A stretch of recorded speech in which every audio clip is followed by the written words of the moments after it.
بسم اللہ الرحمن الرحیم۔ السلام علیکم معزز طلباء کرام، آپ سب کیسے ہیں؟ آج ہم تفسیر بیضاوی کے سبق نمبر 35 کو پڑھیں گے۔ آج کے ہمارے سبق کا عنوان ہے لفظ رب کا بیان۔ آج کے ہمارے سبق کی عبارت الرب فی الاصل مصدر بمعنی تربیت سے شروع ہوتی ہے۔ آئیے سب سے پہلے ہم عبارت پڑھ کے اس کا ترجمہ کرتے ہیں، اس کے بعد اس کی وضاحت کی طرف بھی بڑھتے ہیں۔ مصنف علیہ رحمہ لکھتے ہیں رب العالمین الرب فی الاصل مصدر بمعنی تربیت۔ رب العالمین تو سورہ فاتحہ کا حصہ الحمدللہ رب العالمین۔ اس کے بعد مصنف لکھتے ہیں کہ رب در حقیقت مصدر ہے تربیت کے معنی میں، وہی تبلیغ الشیء الی کمالہ شیئا فشیئا، اور تربیت کہتے ہیں کہ شے کو اس کے کمال تک آہستہ آہستہ پہنچانا۔ ثم وصف به للمبالغۃ کالصوم والعدل، پھر اس کو مبالغتاً اللہ کی صفت بنا دیا گیا ہے، جس طرح صوم اور عدل میں مبالغتاً حمل ہوتا ہے۔ اور وقیل ہوا نعت من ربہ یربہ فہو رب، اور بعض نے کہا کہ رب صیغہ صفت ہے، ربہ یربہ فہو رب سے ماخوذ ہے،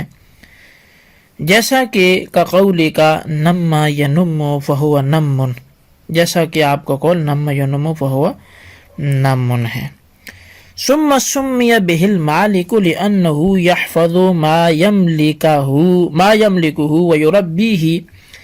تو پھر اس کا رب کا مالک پر نام رکھ دیا گیا کیونکہ وہ اپنی مملوکہ چیز کی حفاظت کرتا ہے اور اس کی تربیت کرتا ہے۔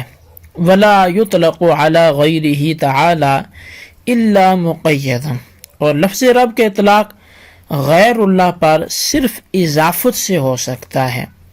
یعنی یہ اطلاق نہیں کیا جائے گا لفظ رب کا اللہ تعالیٰ کے غیر پر مگر قید کے ساتھ، کقولہ ارجع الی ربک، جیسا کہ اللہ تعالیٰ کی فرمان ہے ارجع الی ربک، ایک قاصد اپنے رب کی طرف واپس جا۔ جی طلبہ کرام، یہ تھی ہمارے آج کے سبق کی عبارت اور اس کا ترجمہ، اس کی وضاحت کیا ہے، آئیے ہم اس کو سمجھنے کی کوشش کرتے ہیں۔ تو چونکہ تفسیر قرآن ہم پڑھ رہے ہیں، بسم اللہ سے اس کا آغاز ہوا، بسم اللہ جو تسمیہ جس کو بولتے ہیں مکمل ہوئی، بسم اللہ الرحمن الرحیم کی ایک ایک لفظ پر حرف پر گفتگو ہونے کے بعد سورہ فاتحہ کا آغاز ہوتا ہے۔ تو الحمدللہ رب تک ہم پہنچے، یعنی الحمدللہ پہ بھی گفتگو ہماری مکمل ہوئی، حمد پر، للہ کے اعراب پر اور ترکیب پر۔ تو یہ ساری گفتگو ہونے کے بعد اب جو ہماری آج کی گفتگو کا عنوان بنا وہ الحمدللہ کے بعد آنے والا پہلا جو لفظ ہے وہ رب۔ تو لفظ رب پر آج ہماری گفتگو ہے۔ لفظ رب کے متعلق دو قول ہیں۔ ایک قول یہ ہے کہ رب معنی میں تربیت کے ہے اور مصدر ہے، اور تربیت کے معنی ہے کسی شے کو کمال تک پہنچانا تدریجاً، یعنی آہستہ آہستہ یا رفتہ رفتہ۔ اس پر اعتراض ہوگا کہ اس وقت رب کو اللہ کے لیے صفت قرار دینا پھر درست نہیں ہوگا، اس لیے کہ جو وصف ہوتا ہے یہ تو محمول ہوتا ہے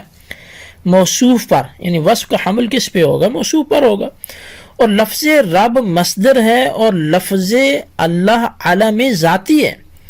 اور مصدر کا حمل کرنا ذات پر یہ جائز نہیں ہے۔ تو جواب یہ ہے کہ زید صوم کے قبیلہ سے مبالغتاً یہ حمل ہو گیا، گویا اللہ تعالی ربوبیت کے اتنے اعلیٰ مقام پر فائز ہے کہ سراپا ربوبیت ہے، اور دوسرا قول یہ ہے کہ رب صفت مشبہ ہے، اور اس کا مصدر ربا یرب باب ناصرہ سے آتا ہے، جیسا کہ نما ینم فہو نمون یہ صفت مشبہ ہے ناصرہ سے۔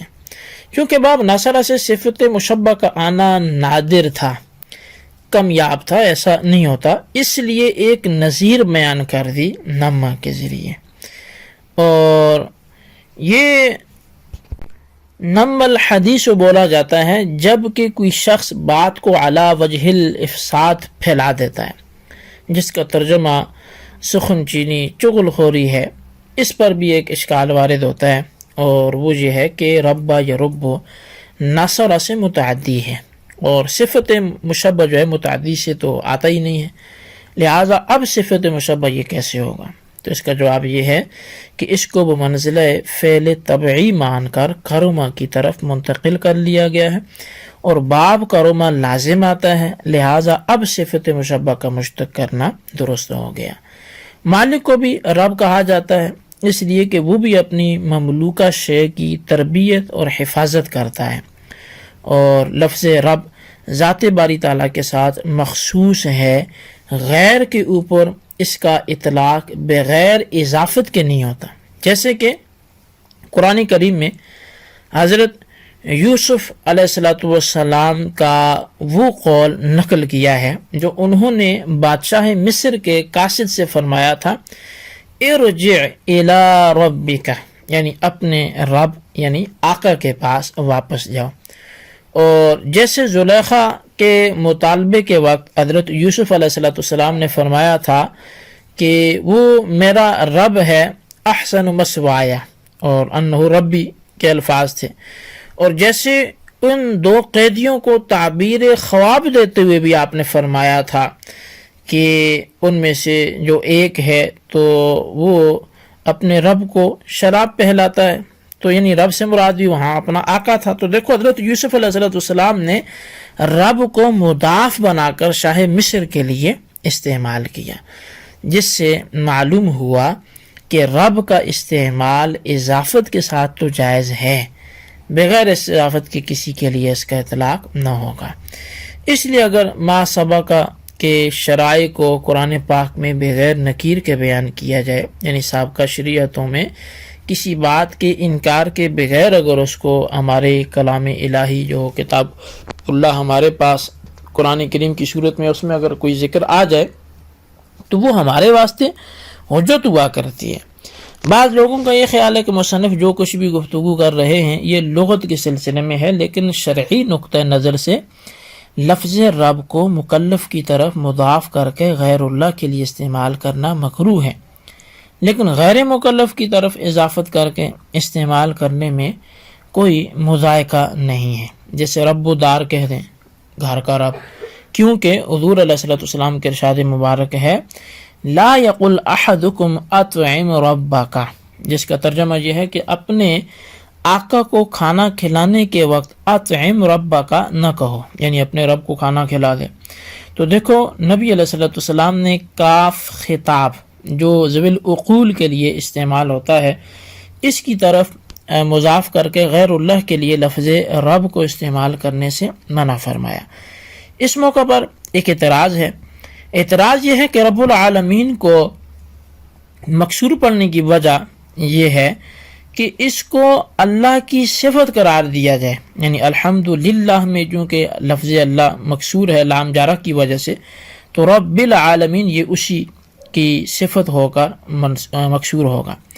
لیکن صفت قرار دینا درست نہیں ہے، کیونکہ صفت اور موصوف کے درمیان تعریف و تنکیر کے اعتبار سے مطابقت کو ہونا ضروری ہے، اور یہاں مطابقت پائی نہیں جاتی، اس لیے کہ اللہ معرفہ ہے اور رب العالمین نکرہ ہے،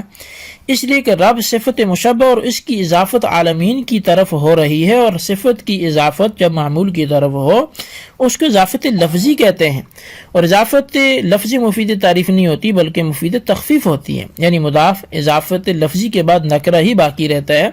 جب نکرہ ہوا تو موصوف صفت میں مطابقت ہی نہ ہوئی۔ تو جواب اس کا یہ ہے کہ رب العالمین کے اندر اضافت لفظی نہیں ہے بلکہ اضافت معنوی ہے، اس لیے کہ اضافت معنوی کہتے ہیں صفت کا اپنے معمول کی طرف مضاف ہونا، اور یہاں بھی لفظ رب اپنے معمول کی طرف مضاف نہیں ہے، مضاف نہ ہونا یہ نہیں ہوتا ہے، یعنی اضافت معنوی کہتے ہیں کہ صفت کا اپنے معمول کی طرف مضاف نہ ہونا، اور یہاں بھی لفظ رب اپنے معمول کی طرف مضاف نہیں ہے کیونکہ عالمین حالت نسبی میں ہے اور رب صفت مشبہ لازم ہے، اور لازم نسب کا عمل نہیں کرتا، پس معلوم ہوا کہ العالمین رب کا معمول نہیں ہے، پس اضافت معنوی کی تعریف پائی گئی تو لفظ رب معرفہ ہو گیا، لہٰذا اب موصوف و صفت کے درمیان مطابقت ہو گئی، اب کوئی اشکال باقی نہ رہا۔ جی طلبہ کرام، یہ ہمارے آج کے سبق کی عبارت ترجمہ وضاحت تھی، اس کو اچھی طرح سمجھیں، اس کے خلاصے کو رجسٹر پہ لکھیں، بالخصوص ان 2 سوالات کے جوابات ہیں۔ سوال نمبر 1 یہ کہ لفظ رب کے متعلق کتنے قول ہیں؟ قول دونوں تحریر کر لیں۔ اور سوال نمبر 2 یہ ہے کہ لفظ رب کے اطلاق غیر اللہ پہ ہو سکتا ہے یعنی اس کی مثال سے وضاحت کریں۔ اللہ تبارک و تعالیٰ سے دعا ہے جو کچھ ہم نے پڑھا سنا اسے یاد رکھنے کی توفیق نصیب فرمائے، آمین بجاہ النبی الامین صلی اللہ علیہ وسلم۔